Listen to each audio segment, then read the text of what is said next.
રાતના 2:15 વાગ્યા હતા. હું દોડી રહી હતી, ચાલી રહી હતી. મારું ગળું સુકાઈ ગયું હતું, જીવ વ્યાકુળ થઈ ગયો હતો. પણ મનમાં ફક્ત એક જ ડર હતો, એ લોકો ફરી આવશે, મને પકડી લેશે. એ જ ડરથી હું ઘરેથી ભાગી હતી. થોડે આગળ ગઈ તો હાઈવેને કિનારે એક જૂની બેન્ચ દેખાય. હું થાકેલા પગલે એ બેન્ચ પર બેસી ગઈ. કેટલી વાર બેઠી રહી, હાંફી રહી, અને ક્યારે આંખ લાગી ગઈ એની ખબર જ ન પડી. અચાનક એક તેજ પ્રકાશ મારી આંખ પર પડ્યો. હું ડરથી ચોંકી ઉઠી અને સીંચ પાડી, મને છોડી દો, મને છોડી દો. સામે એક યુવાન ઊભો હતો. તેના હાથમાં ટોર્ચ હતી, જેનો પ્રકાશ મારા ફાટેલા કપડાં અને ધૂળ ભર્યા ચહેરા પર પડી રહ્યો હતો. હું એકલી યુવતી, હવે શું થશે? એ ડરથી મારું મન ફરી ધ્રુજવા લાગ્યું. તો નમસ્તે દોસ્તો, મારું નામ સારિકા છે. 5 વર્ષ પહેલા મારા લગ્ન થયા હતા. શરૂઆતનું જીવન સાદું હતું, પણ ખૂબ સુખી હતું. મારા પતિ વિશાલ કરિયાણાની દુકાનમાં નોકરી કરતા. પગાર ખાસ મોટો નહોતો, પણ એ જ પૈસામાં અમારું નાનું ઘર આનંદથી ચાલતું હતું. માટીનો ઓટલો, પતરાનું છાપરું, એક ખૂણે ચૂલો અને ઉંબરેથી થોડી જગ્યા, એ જ અમારી નાની દુનિયા હતી. મારા સસરા થોડા વર્ષ પહેલા જ ગુજરી ગયા હતા, એટલે ઘરની બધી જવાબદારી વિશાલની હતી. અમારી વચ્ચે ક્યારેક ઝઘડો નહોતો થયો. 4 વર્ષ ક્યારે પસાર થઈ ગયા ખબર જ ન પડી. બાળક નહોતું એ વાતે પણ વિશાલે કદી મને દોષ ન દીધો. ઉલટું તેમનો પ્રેમ દિવસે ને દિવસે વધતો ગયો. તું મારી સાથે છે એટલે મને જિંદગીમાં બીજું કંઈ જોતું નથી, એવું હસીને કહેતા. પણ નસીબનો એક જ ઘા એટલો ઊંડો હતો કે બધું જ ઉજ્જડ થઈ ગયું. એક સાંજે વિશાલ સાયકલ પર ઘરે પાછા ફરતા હતા. અંધારું થઈ ગયું હતું, રસ્તો સુમસામ હતો. પાછળથી ઝડપી ટ્રક આવ્યો અને ધડાકાભેર ટક્કર મારી. ટ્રક વાળો ભાગી ગયો. રસ્તા પર કોઈ નહોતું. વિશાલ સાયકલ સાથે રસ્તાને કિનારે ફંગોવાઈ ગયા. ઘરે હું અને સાસુમાં તેની રાહ જોતા હતા. 7:30ના સ્થાને 10 વાગી ગયા તો મારું મન બેચેન થયું. હું રસ્તે જોઈ આવું, કદાચ સાયકલ પંચર થઈ હશે. બત્તી લઈને બહાર નીકળી. ચારે તરફ ઘોર અંધકાર. 1 કિલોમીટર ચાલી ત્યાં રસ્તા પર લોકોની ભીડ, પોલીસની ગાડી અને એક મોટો ટ્રક ઊભો હતો. મારું દિલ ધડકવા લાગ્યું. દોડતી ભીડમાં ઘૂસી તો જમીન પર લોહીથી ખરડાયેલો એક માણસ પડ્યો હતો. ફાટેલા કપડાં જોઈને મારા હોશ ઉડી ગયા. એ મારો વિશાલ હતો. એક જ પળમાં મારી દુનિયા અંધારી થઈ ગઈ. હું ત્યાં જ બેહોશ થઈને પડી ગઈ. પછીના દિવસો એવા હતા કે જાણે કોઈ અમારા જીવને ટુકડે ટુકડા કરી નાખ્યું હોય. અંતિમ સંસ્કાર પછી હું માયકે ગઈ. 2 મહિના રહી. ભાભીનું વર્તન દિવસે ને દિવસે કડક થતું ગયું. ઘરનું બધું કામ કરું તો પણ હું તેમની નજરમાં બોજ જ હતી. મા બાપ વૃદ્ધ હતા, કંઈ બોલી ન શકતા. છેવટે મેં નક્કી કર્યું કે પોતાના ઘરે પાછા જવું એ જ સારું છે. સાસુમાએ મને ખૂબ પ્રેમથી અપનાવી લીધી. અમે બંને એકબીજાને સંભાળીને દિવસ કાપવા લાગ્યા. પણ ગામની નજરો નહોતી થમતી. કોઈ હસીને કહે, મારી સાથે લગ્ન કરી લે, રાણી બનાવીશ. કોઈ ગંદા શબ્દો બોલે, બધી સુવિધા આપીશ. પણ પેટ ભરવા માટે ખેતરમાં મજૂરી કરતી રહી. પછી એક દિવસ સાસુમાં પણ ગંભીર બીમાર પડ્યા અને મને હંમેશા માટે છોડીને ગયા. હવે ઘરનો સન્નાટો વધુ ડરામણો લાગવા લાગ્યો. એક દિવસ એક ધનિક ખેડૂતના ખેતરમાં મજૂરી કરતી હતી. સાંજના 6 વાગી ગયા. કામ પૂરું કરીને ઘર તરફ નીકળી ત્યારે એ માણસે મારો હાથ પકડી લીધો. મારી અંદરનો બધો ડર, ગુસ્સો અને ધૃણા એક સાથે ફાટી નીકળ્યો. મેં તેના હાથમાં એટલો જોરથી દાંત ભોંકી દીધા કે તે દર્દથી ચીચ પાડીને હાથ છોડી દીધું. એ જ એક પગ મળી અને હું પૂરી તાકાતથી દોડવા લાગી. ક્યાં જાઉં છું? ઘર કેટલું દૂર છે કંઈ ખબર નહોતી. ફક્ત જ્યાં થોડી રોશની દેખાતી ત્યાં પગ તોડતા ગયા. ગામથી ઘણે દૂર નીકળી ગઈ. રાતના 2:15 વાગ્યે હાઈવે પર પહોંચી. ઘઉં સુકાઈ ગયું હતું, પગમાં તાકાત નહોતી. એક જૂની બેન્ચ પર બેસી ગઈ અને ક્યારે ઊંઘી ગઈ ખબર ના પડી. અચાનક ટોર્ચનો પ્રકાશ પડ્યો. હું ડરથી ચીચ પાડી. સામે એક યુવાન ઊભો હતો. તેની આંખોમાં ડર નહોતો, ચિંતા હતી. તે શાંત અવાજે બોલ્યો, ડરો નહીં. તમે કોણ છો? આટલી રાતે અહીંયા શું કરો છો? મેં કાપતા હાથ જોડ્યા અને રડતા રડતા બધું કંઈ સંભળાવ્યું.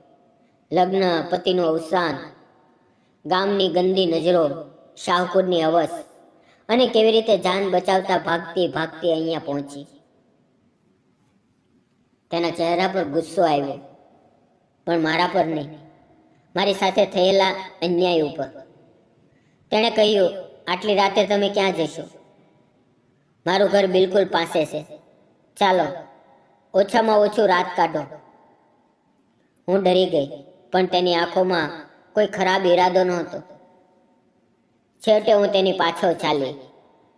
થોડે દૂર એક સુંદર મોટો બંગલો હતો. અંદર દાખલ થતા જ લાગ્યું કે હું ખરેખર એ ડરામણી દુનિયાથી બહાર આવી ગઈ છું.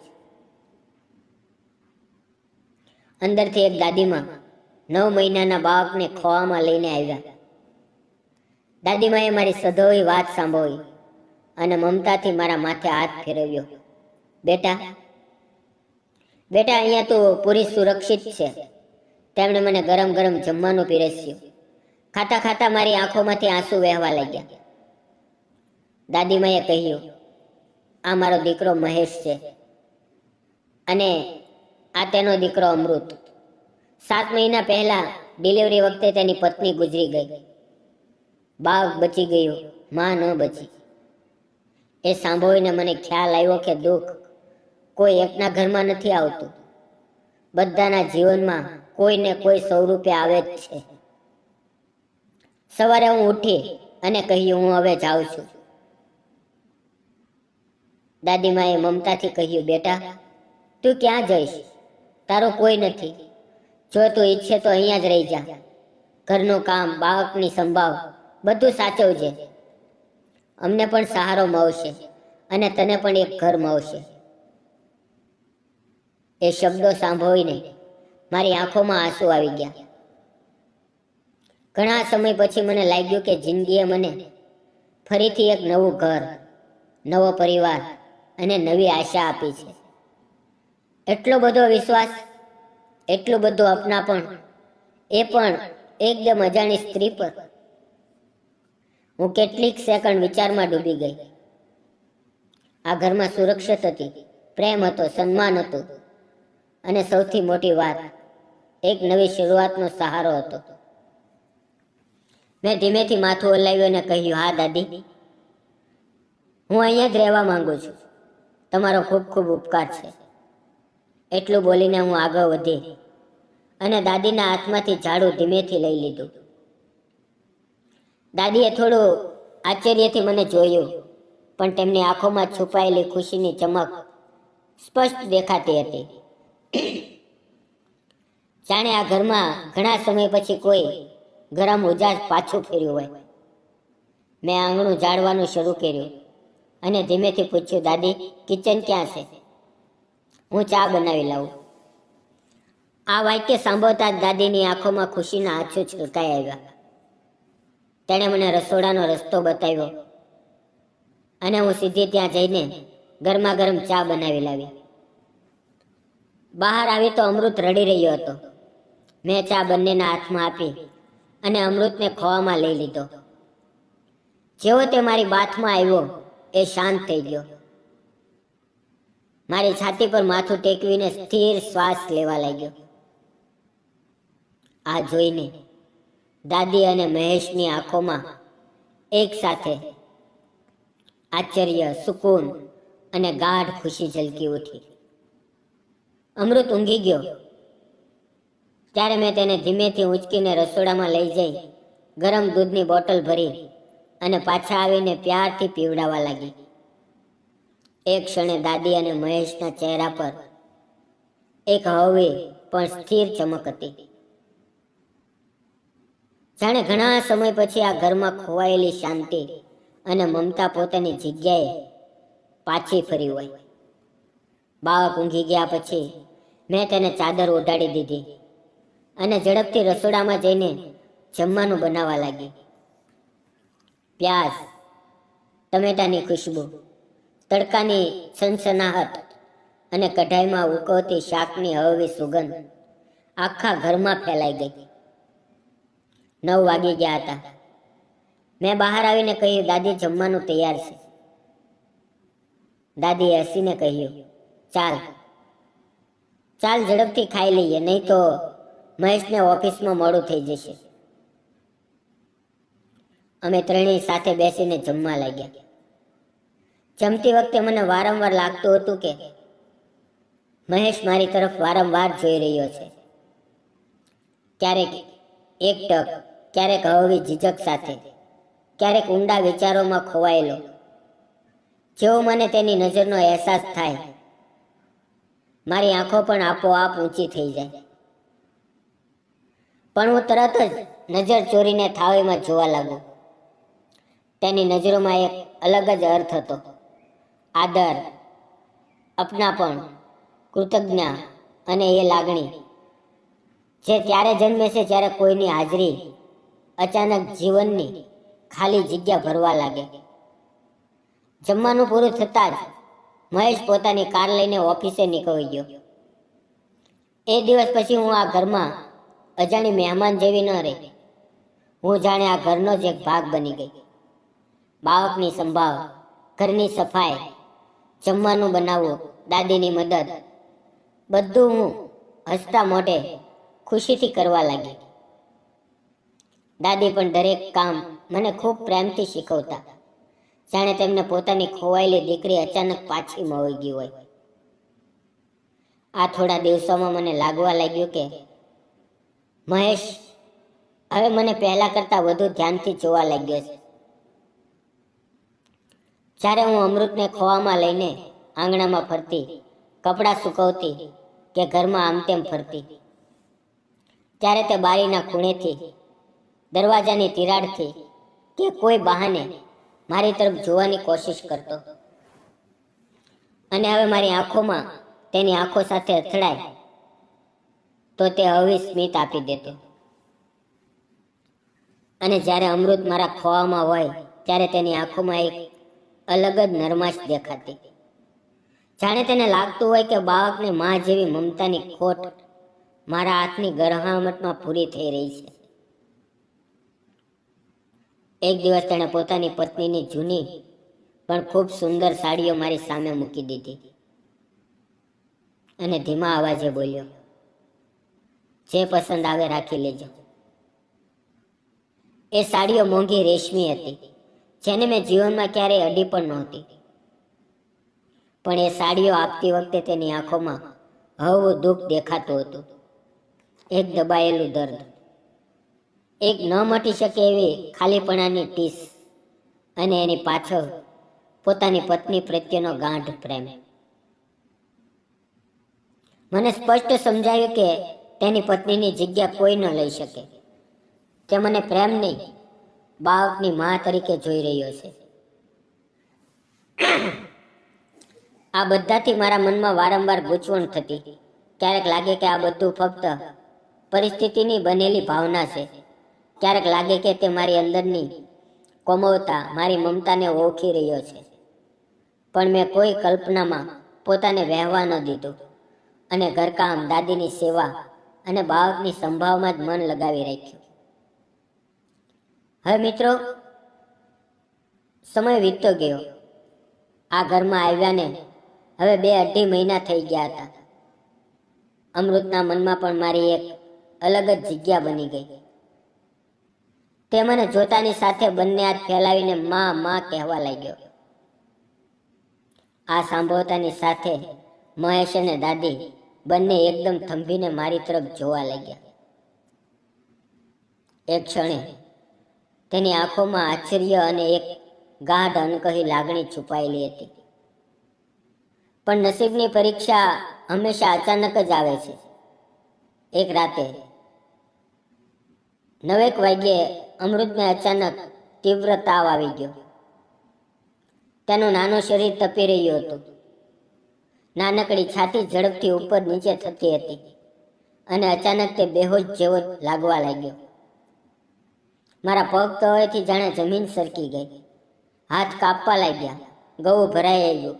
મેં ચીસ પાડી, મહેશ! બાળકને ઉચકો ઝડપથી. મહેશ દોડતો આવ્યો. એક પવની પણ વાર ન કરતા તેણે અમૃતને ઉચકી લીધો. અમે બંને રડતા કાપતા હોસ્પિટલ તરફ દોડ્યા. હોસ્પિટલ પહોંચતા ડોક્ટરે તપાસ કરીને કહ્યું, અમૃતને મલેરિયા છે, તરત જ દાખલ કરવો પડશે. આ સાંભળીને મારી આંખો ભરાઈ આવી, પણ મેં પોતાને સંભાળીને ડોક્ટરને વિનંતી કરી, સાહેબ, કૃપા કરીને તરત સારવાર શરૂ કરો. બાળક ખૂબ નાજુક છે. ડ્રીપ લાગી ઇન્જેક્શન આપવામાં આવ્યું. તેના નાના હાથમાંથી સોય ચૂકતા જ મારા હૃદયમાં એવી ઠેસ લાગી કે જાણે સોય મારા શરીરમાં ચૂંટી હોય. મહેશ મને જોઈ રહ્યો હતો. તેના ચહેરા પર ડર, અપરાધબોધ અને મારી તરફ અનકહી કૃતજ્ઞતા સ્પષ્ટ દેખાતી હતી.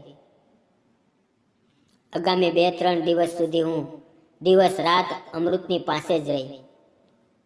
તેને ખોળામાં લઈને સુવડાવતી, માથે ભીનું કપડું મૂકતી, પીઠ થપથપાવતી.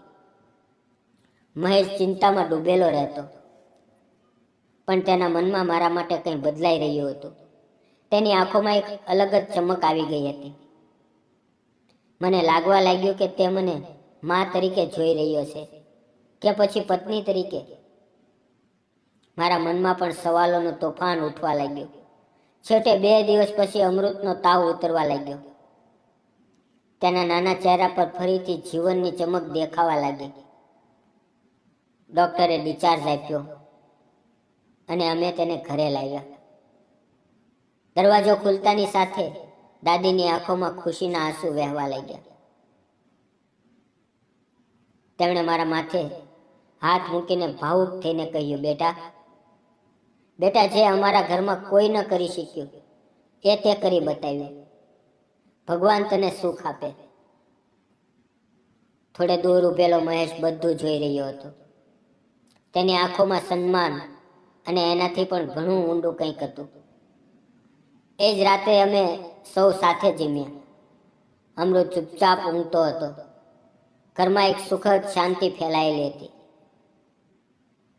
જમ્યા પછી મનને થોડું શાંત કરવા હું છત પર ચાલી ગઈ. રાતની ઠંડી હવા ચહેરા પર લાગતા જ અંદર જમા થયેલું બધું દુઃખ હળવું થવા લાગ્યું. ત્યાં જ સીડી પરથી કોઈના પગલાંની હળવી આહટ આવી. મેં પાછો વળીને જોયું. મહેશ હતો, ધીમી સ્મિત સાથે, જાણે દિલમાં કંઈક છુપાવીને. તેના પગલાં ખૂબ શાંત હતા, પણ દરેક પગલામાં એક દબાયેલી લાગણી. તે મારી બાજુમાં આવીને ઊભો રહી ગયો. એક ક્ષણે અમે બંને કંઈ બોલી શક્યા નહીં. ફક્ત ચાંદાનો પ્રકાશ, ઠંડી હવા અને રાતની શાંતિ અમારી વચ્ચેની લાગણીઓની સાક્ષી બની રહી હતી. મહેશ થોડો આગળ ઝૂક્યો અને અંધારામાં તેણે મારો નાજુક હાથ પોતાના હાથમાં લઈ લીધો.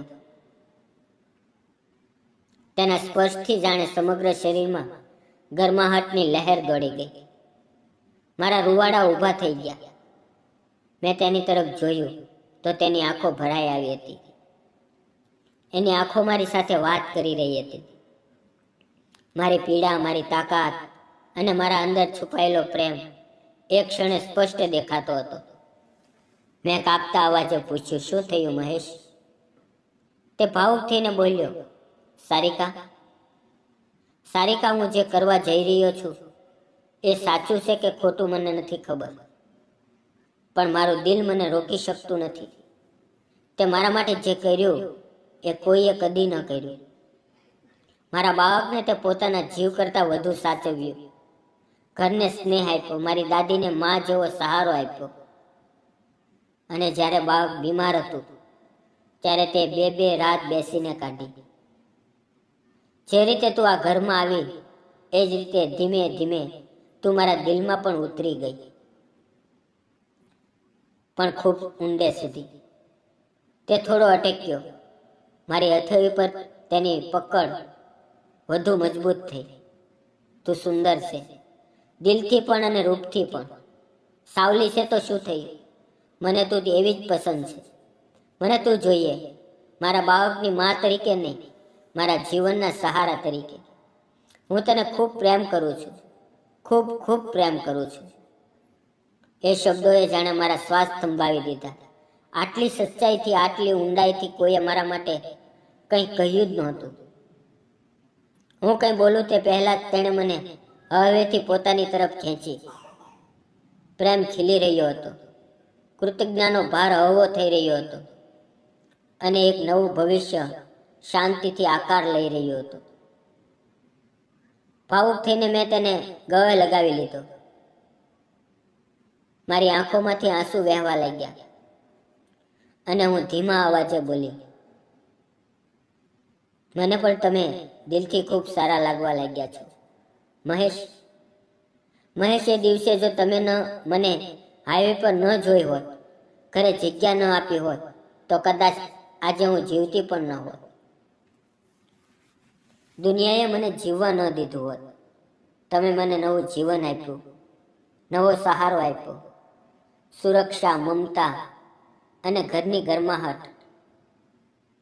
મારી વાત સાંભળીને તેણે મને વધુ મજબૂતીથી ગળે લગાવી અને અમે બંને થોડી ક્ષણ સુધી એમ જ એકબીજાને વળગીને ઊભા રહ્યા, જાણે ભૂતકાળના દુઃખ ભૂલી રહ્યા હોઈએ અને અમારા જીવનમાં નવા પાના ધીમે ધીમે ખુલી રહ્યા હોય. એ રાત પછી અમારો સંબંધ વધુ ગાઢ થયો. દિવસને દિવસે અમારી વાતો વધી, નજરો વધુ નરમ થઈ અને દરેક પસાર થતા દિવસ સાથે અમારા દિલ એકબીજાને વધુ ઊંડે સુધી અપનાવવા લાગ્યા. મને આ ઘરમાં આવ્યાને પૂરા 6 મહિના થઈ ગયા હતા અને મહેશ, દાદી અને નાનકડો અમૃત, આ ત્રણેય મારા દિલમાં લોહીના સંબંધ જેટલા ગાઢ ઉતરી ગયા હતા. એક દિવસ અમે સૌ સાથે જમી રહ્યા હતા. ઘરમાં શાંતિ અને સંતોષ છવાયેલો હતો. અચાનક મહેશે ગંભીર અવાજે કહ્યું, દાદી, મારે લગ્ન કરવા છે. દાદી તરત ખુશ થઈને બોલ્યા, તો કરી લે બેટા, તને કોણ રોકે છે? કોઈ સારી છોકરી જોઈ લે, સારિકા જેવી, જે દિલથી લાગણી રાખે, ઘર સંભાળે, બાળકને મમતા આપે. મહેશે હળવું સ્મિત કર્યું અને મારી તરફ જોઈને બોલ્યો, દાદી, જો હું સારિકા સાથે જ લગ્ન કરી લઉં તો?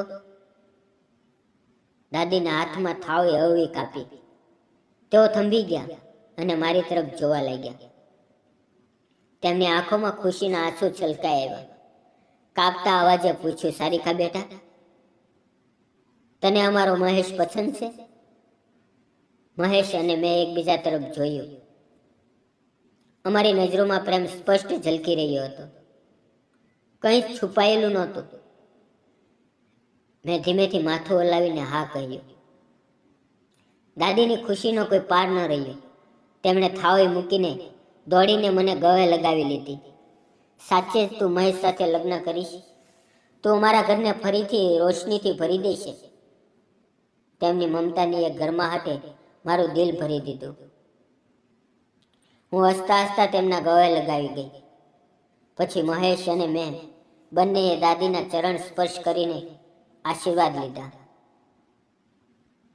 થોડા જ દિવસોમાં અમારા લગ્ન ખૂબ પ્રેમ, સાદગીના માહોલમાં પૂર્ણ થયા.